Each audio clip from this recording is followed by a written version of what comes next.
Hello everyone! This is Katie Colleen here. Welcome back, Colleen Clan, or if you're new, then come join the family. Today we are making a Christmas dress, but it's secretly a cosplay. So the first thing I wanted to accomplish was I wanted a formal dress for a corporate Christmas party. The place that I work for as an engineer said, hey, we're having a very fancy Christmas party and you're invited. Now the second thing was that I wanted to kind of make a more simpler, quick and easy cosplay build. I've been calling these like recovery cosplay builds.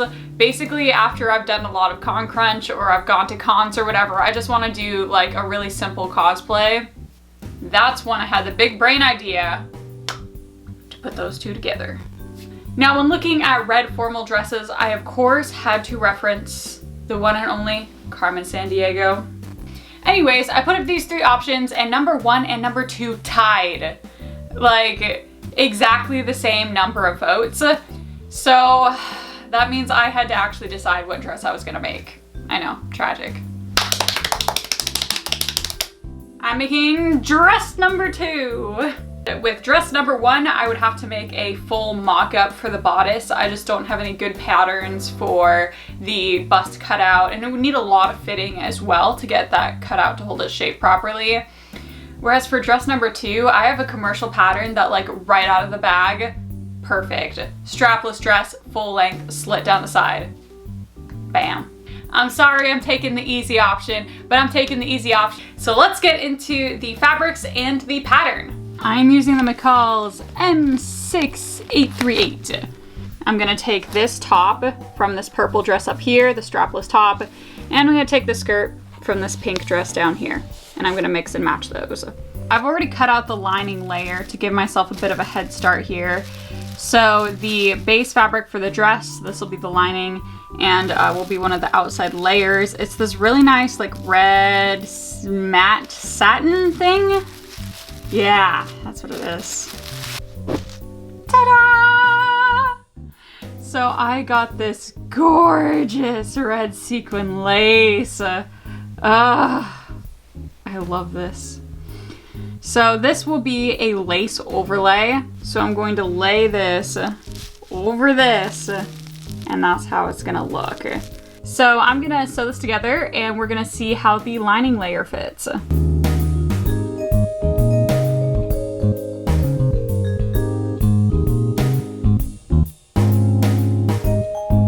So that is how our bodice looks with it all sewn together.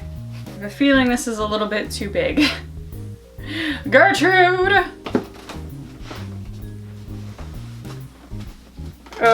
I have this much hanging off the back. But hey, this is a good thing. I purposely size up a little bit if I'm in between sizes on patterns, because it is always easier to take stuff in than to make it bigger later. Now I currently have this inside out so you can see how I took in the seams. Thankfully I was able to get these front bust seams in by 1/4 of an inch, even though they're like curved. And then I took in the side seams by a bit as well. So next I will be serging the bodice, and then I'll be sewing the lining for the skirt. I like to use the lining layer as kind of like a mock-up layer, but like with a little bit more risk involved. High stakes mock-up layer.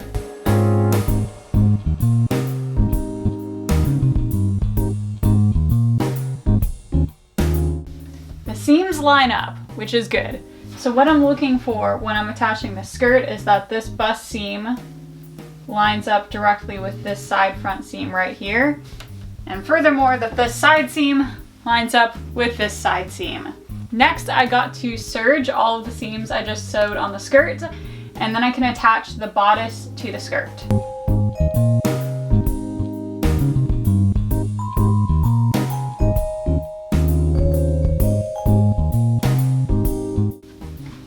Ta-da! So this actually looks like really good for a lining layer. So I ironed it, that was really important. And it looks much better now that it is ironed. So, keeping in mind the adjustments I made to the lining layer, I can get into the fancy stuff. Oh, look at that sparkle.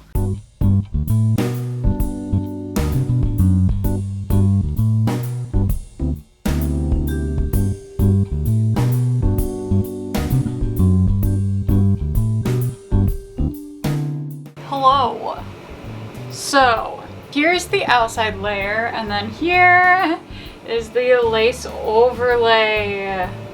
Okay, so when working with a lace overlay, there is a slow and steady way to do it and a fast and risky way to do it. So if I wanted to be slow and steady, I could sew the outside perimeter and tack down the lace to the satin and do that on all my different pieces and then sew them together. Now the quick and risky method is to just sandwich all of these into one seam and give it a go. So these pieces are not attached to each other in any way, but I'll still sandwich them into a seam and hopefully nothing slides out of place. But I say let's give it a go. I say let's give it a try at the fast and risky method and see if it works.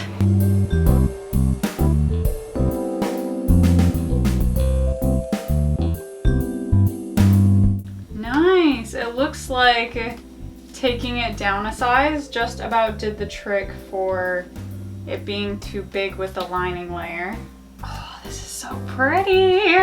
I love this fabric. Sometimes you just gotta treat yourself to some nice fabric, honestly. Onto serging. I hope this goes through my serger okay with the sequins. I think it will.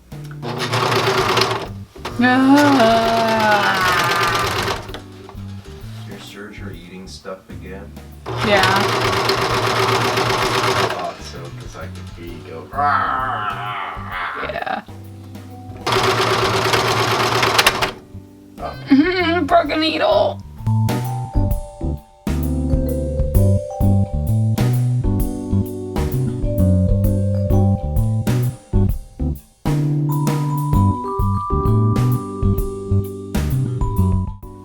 There are little sequins all over my craft room. Like, they're everywhere. Okay, so here's the dress. Serged, pressed. I just ironed it on a low setting and that actually worked. So I did not melt off all the sequins. So next I'm gonna add the gold trim along the top neckline. I'm gonna use the gold fabric I used for Lucy. And it's gonna be like really the same sort of thing. I'm gonna take that gold bias and sandwich it in.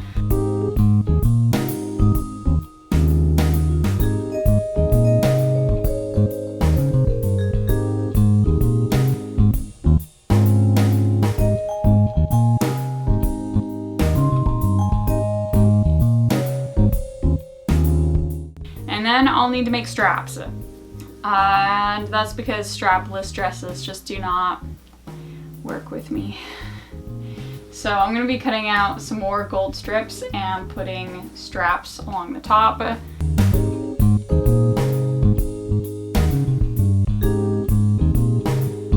So I think I want to do straps like this in the back.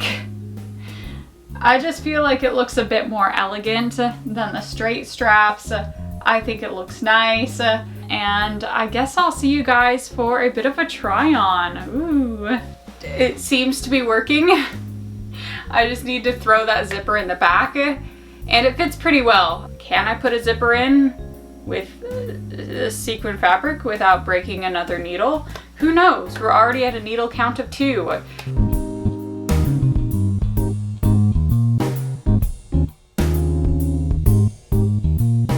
So the zipper has been installed. That's right here. It honestly runs pretty smoothly for having to like go over all these sequins. So if you look on the inside, you can see that I did not put the lining layer into the zipper. Now, to show you why, I need to turn this thing inside out. So here is our zipper. And you'll notice that there's really no way for me to finish this back seam if I included the lining. So if I had the lining layer in here, it would look like this. Basically what I gotta do is take our lining layer, turn it over, and I'm gonna hand tack it down. So instead of seeing all this mess, it'll be hidden like that behind our lining layer. That means I have a bit of hand sewing ahead of me.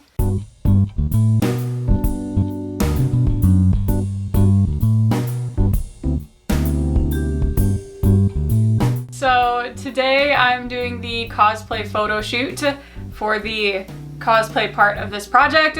Nothing fancy. My husband is just gonna take pictures of me wearing the cosplay like in our house. Just a little at-home photo shoot. But before the grand reveal, I wanted to talk a little bit about all the accessories. Now, when it comes to cosplay, I definitely believe in choosing your battles. So instead of making every single piece of every cosplay just for the sake of making it, I am more than happy to buy a few pieces if it makes my life easier. So first of all, I have a wig. You may be thinking, Colleen, that does not look like your Carmen wig. And that's because it is not my Carmen wig. This is my Lucille wig. It's not quite the right color for Carmen, but I didn't want to go through the effort of like cutting and styling my Carmen wig into a bun. Furthermore, I would probably have to cut and restyle and make some more permanent changes to my Carmen wig, and I really like being able to wear it how it is. Okay, now for a small business unboxing speedrun edition. First of all, I got a little red envelope clutch. So this was off of Depop. I got this lovely gold choker off of Etsy. I will link it in the description. This was a small business. They sent me a little thank you note. It was adorable. Another small business on Etsy. Here are some gold dangle earrings. And last is the elbow length black opera gloves. These are fun. So I was very happy when I found these very nice opera gloves on Etsy. And again, I will link that below. So that is all the accessories to go with the Carmen Sandiego cosplay. So, on to the final reveal.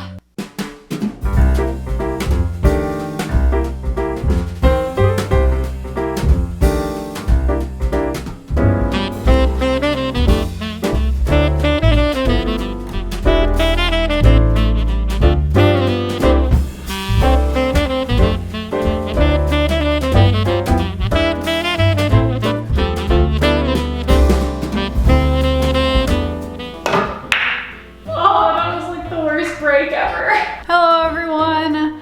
So that is the photo shoot for Carmen done. This was actually taken in our house. I haven't shown you guys much of the new house, but this is our pool table and it's really fun and fancy. So we got to do some fancy shots with the pool table, and we also have a bar in the other room. The thing with me buying formal evening wear is it always makes me look like an 18-year-old going to prom. Now, when I made this dress, I was really hoping that the custom fitting and custom designing would make this dress look more elegant. So I feel like I accomplished that at least. Like, I at least feel like an adult in this dress. I feel really beautiful in this dress. I love it. So it'll probably be my go-to for a lot of formal events. So that is the cosplay portion of this project done. So I'll also be wearing this to the corporate Christmas party. Really the same thing, but obviously no wig. I don't think I'll have time to get any like video or footage of that before I need to post this video, because otherwise it would go up like after Christmas or something.